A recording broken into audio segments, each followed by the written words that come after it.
क्या इथेरियम का प्राइस $40,000 तक पहुंचेगा? नमस्कार दोस्तों, मैं अखिलेश कुमार आज की इस वीडियो में आपका स्वागत करता हूं और आज हम जानने वाले हैं कि इथेरियम का प्राइस कितने ऊपर तक जाएगा। आवरा के सीईओ ने इथेरियम के प्राइस प्रिडिक्ट करते हुए कहा कि आने वाले दिनों में इसका प्राइस $40,000 या उससे भी ऊपर तक जाएगा। ऐसा उन्होंने इसलिए कहा क्योंकि इथेरियम नेटवर्क की शुरुआत एक उद्देश्य के साथ की गई थी कि वो पूरे देश का कंप्यूटर बनेगा, ना कि किसी एक का।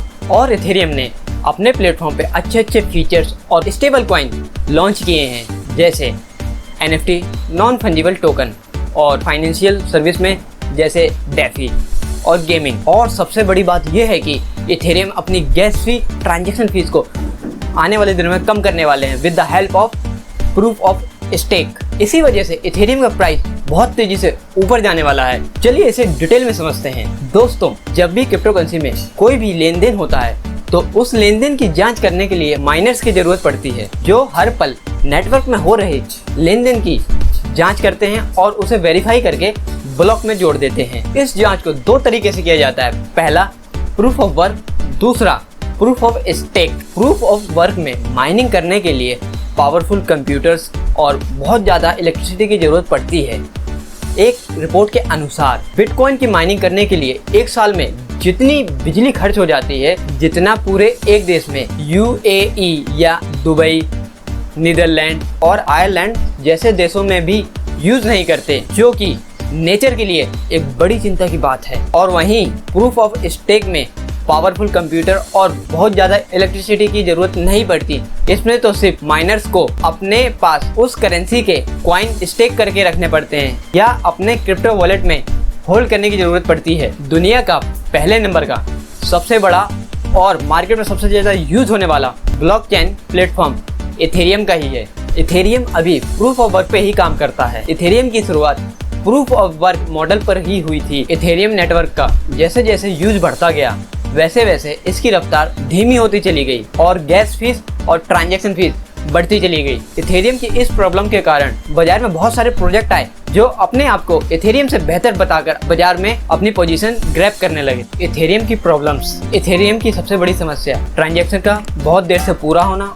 और गैस फीस का लगातार बढ़ते जाना। इथेरियम ब्लॉकचेन को जो आज डैप और स्मार्ट कॉन्ट्रैक्ट बनाने के लिए यूज कर रहे हैं, वो अपने प्रोजेक्ट को उतना अच्छा नहीं बना पा रहे जितना होना चाहिए। इसी वजह से इथेरियम टेक्नोलॉजी ज़्यादा लोगों तक नहीं पहुंच पा रही है। जैसे आज क्रेडिट कार्ड पूरे देश में यूज हो रहा है, इसी तरह से क्रिप्टो ब्लॉकचेन का यूज नहीं हो पा रहा है। इसका कारण है इसकी धीमी स्पीड और गैस फीस का लगातार बढ़ते जाना। इथेरियम जो कि अभी प्रूफ ऑफ वर्क पे काम करता था, जो कि इथेरियम 2.0 अपग्रेड के बाद प्रूफ ऑफ वर्क से प्रूफ ऑफ स्टेक पर आ जाएगा, जिससे इसकी ट्रांजैक्शन स्पीड और गैस फीस कम हो जाएगी। और सबसे अच्छी बात यह है कि जहां माइनर्स को माइनिंग्स करने के लिए बहुत पावरफुल कंप्यूटर और बहुत ज़्यादा इलेक्ट्रिसिटी की ज़रूरत पड़ती थी, अब वो प्रूफ ऑफ स्टेक में नहीं पड़ेगी।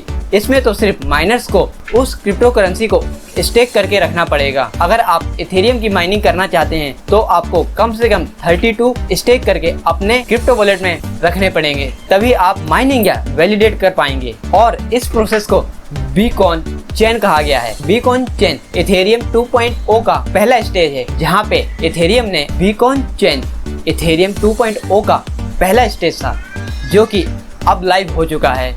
इसका पर्पस सिर्फ नेटवर्क को प्रूफ ऑफ वर्क से प्रूफ ऑफ स्टेक पर लाने के लिए एक स्टेज या धरातल तैयार करना था, जिसमें जितने ईथर स्टेक और वैलिडेटर की जरूरत थी वो संख्या आगे निकल गई है, जो है 75,45,733 ईथर स्टेक हो चुके हैं। वैलिडेटर 2,28,106 अभी तक हो चुके हैं, जो कि इथेरियम नेटवर्क को सबसे ज्यादा फास्ट, सबसे ज्यादा सुरक्षित और सस्ता बनाने के लिए काफी हैं। दोस्तों, अब आप सोच रहे होंगे कि जब प्रूफ ऑफ वर्क में किसी भी ट्रांजैक्शन को वेरीफाई करने के लिए इतने ज़्यादा पावरफुल कंप्यूटर्स और इतनी इलेक्ट्रिसिटी की ज़रूरत पड़ती थी, तब जाके वो ट्रांजैक्शन वेरीफाई हो पाती थी। लेकिन प्रूफ ऑफ स्टेक में ना तो आपको पावरफुल कंप्यूटर की ज़रूरत है, ना ही इतनी इलेक्ट्रिसिटी की ज़रूरत है, तो ये ट्रांजैक्शन इतनी फास्ट और इतनी कम गैस फी में कैसे वेरीफाई हो पाएगी।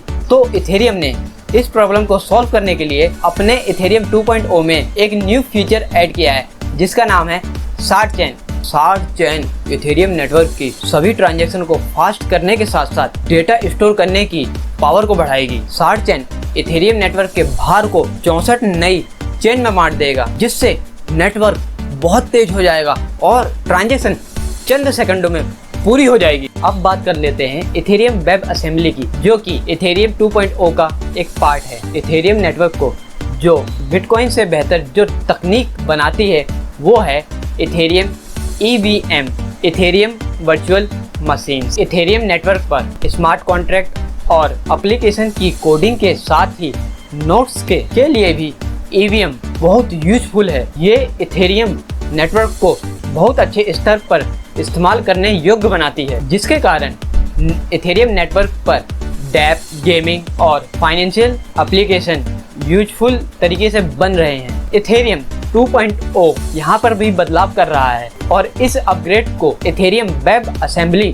का नाम दिया गया है। इससे स्मार्ट कॉन्ट्रैक्ट की स्पीड बहुत तेज हो जाएगी और साथ ही अपग्रेड होने के बाद आप स्मार्ट कॉन्ट्रैक्ट C++ लैंग्वेज में बना सकते हैं और साथ ही अपग्रेड होने के बाद हर एक सेकंड में हजारों ट्रांजैक्शन पूरी हो जाएंगी। गैस फीस में बहुत ज़्यादा गिरावट देखने को मिलेगी। इसी वजह से इथेरियम का प्राइस $40,000 तक और उससे भी ऊपर जा सकता है। आई होप दोस्तों आपको वीडियो पसंद आई होगी, तो लाइक करें, शेयर करें और कमेंट में जरूर बताएं कि आपको वीडियो कैसे लगी।